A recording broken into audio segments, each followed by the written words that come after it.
Right. Welcome back, children. This is Shiv Kumar, physics lecturer. We're going to go into the fourth important part of the chapter motion, which is deriving the equations of motion. Equations of motion. This is a very, very important topic. In CBSE 11th class,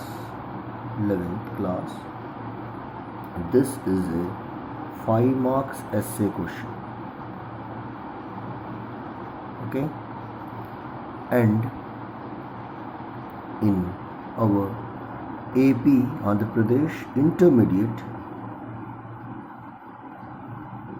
this is an 8 marks question. So let's derive it now. In 9th standard, this is already derived using the easiest mathematical way, which was simply from the definition of acceleration A is equals to, what is it? Change in velocity divided by change in time. This is how it was derived in 9th standard. If you see, the definition of acceleration is change in velocity by change in time. So v2 minus v1 by, it was written that time in the book as t2 minus t1, which they then said as v minus u by t minus 0. So it is basically v minus u by t, and this came out to be, if you do the crisscross or cross multiply, a is equals to v minus u by t. If you take this t that side, this implies that at is equals to v minus u, and then they wrote it as, if you take this u this side, so what will be, you can write it as v is equals to u plus at. This is the first equation of motion. Okay, well, so but this is not so important for us. We're going to derive it using the classical method, which is calculus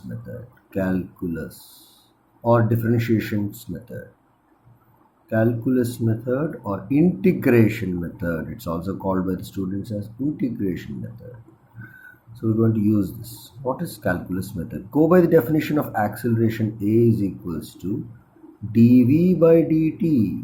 This is the definition. We're going to use this. Now, I've seen many of the 9th standard teachers teaching 11th standard. So these physics maths teachers, what they do is they say multiply dt on both sides. That's totally wrong. You should not use that word as multiply dt. It's not a fraction. It's not some 3 by 4 or 4 by 5. You don't multiply. You have to integrate on both sides. Use this word. Integrating on both sides with respect. This is the correct mathematics terminology. We have to use that only. We can't use whatever we like. We have to use it the way it is prescribed in the textbooks, mathematics textbooks. Both sides with respect to what? Time. A very small infinitesimal time, dt. So that means limit dt tends to 0. So this is the way we have to teach the students. Okay, all right. So a dt. This is not the way to say dt multiplied. Okay, integrating a dt is equals to integrating dv by dt with respect to time. So this is not just simply cutting. It's not cutting. Wrong. Don't say like that.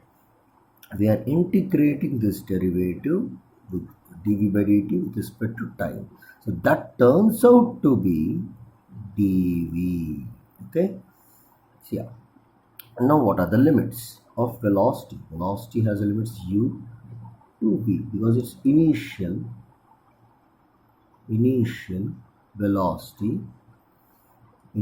velocity, and this is final velocity, right? It's clear? It's clear. What are the limits for time? Quite obviously, time starts from 0. Time starts from 0 always and goes to an arbitrary time t, any time. This is also called as any time, any time. Okay. Now, if you do this integration, integral a dt from 0 to small t is equal to integral u to v dv. What are the limits for this? This is mathematically again, it's a method. You shouldn't say cutting the integration in dv. That's totally wrong. The integration itself is v within the limit squared brackets. So these are the limits. You have to apply the limits u to v. This is because of, in mathematics, integration dx is equals to x, or integration dt is equals to t if there is no variable. If there is no variable, there's a coefficient here, 1, 2, 3, 4, like that. This is a coefficient here, 1. The only coefficient is 1. There is no function here. If there was any function of v, then it has to be integrated out. That I'm going to teach you in the next coming lecture. The mathematics, the integrations and differentiation I'm going to teach in the next topic. Here, for our physics student who don't understand what is integration, you have to understand that there is no coefficient here. There is only 1 as a coefficient, and there is no function here. There is no function like d, v square, v cube, or something like that. Then it's going to be totally different. Okay. Till here, this is a simple thing. So this is this. We're going to use this. So it becomes, what is going to become here, v within upper limit v minus lower limit u. Now many students get this confusion. Ye kya ho gaya? What is this v? And here also there is v. This v is functionality. This is a variable. This v is not a variable. This v is the final velocity, and this u is initial velocity. Okay.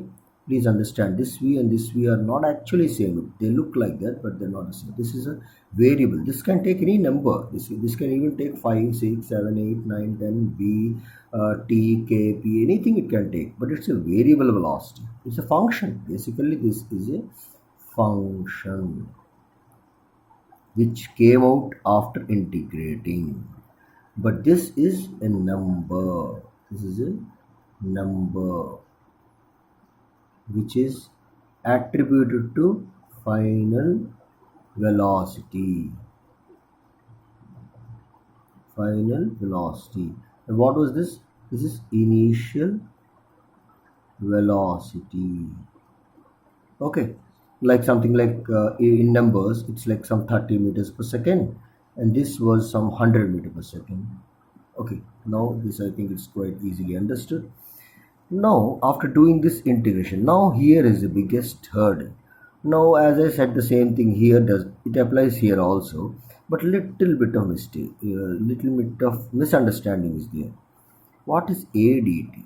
A is a number because the basis of one-dimensional motion is acceleration is a uniform thing. It's a uniform entity. Uniform entity. So it is basically a number. A is something like some 30, 40, 50, something like that, some number. It's just basically a number. Some 30 meters per second square, 40 meters per second square, example. Just an example.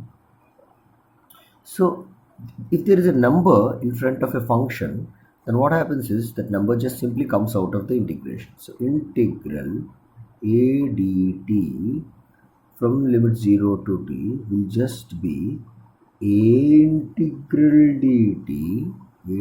dt from 0 to t. The other side, what will be other side? This integration, if I'm writing it here, it's simply upper limit minus lower limit. Okay, it's simply upper limit v substituted here minus u substituted here. That's it.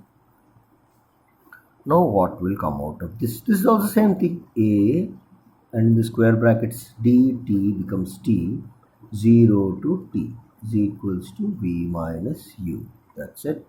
Again, upper limit t minus lower limit t. I think you understood this. I need not explain it again, that this is a function and this is arbitrary time. So A into t minus 0 is equals to v minus u. So what that becomes is at is equals to v minus u. So what is the next step? This u comes inside. So I'm writing this v as here, RHS. So v is equals to u plus at. This is the first equation of motion. First equation of motion. This gives you only 2 marks, dear CBSE students. Doesn't give you total 5 marks. Till here is 2 marks. Now 3 more, 2 more are there, and another fourth one is also there. The fourth one is another equation of motion, which is SNF. We're going to derive it in the next lecture. Thank you.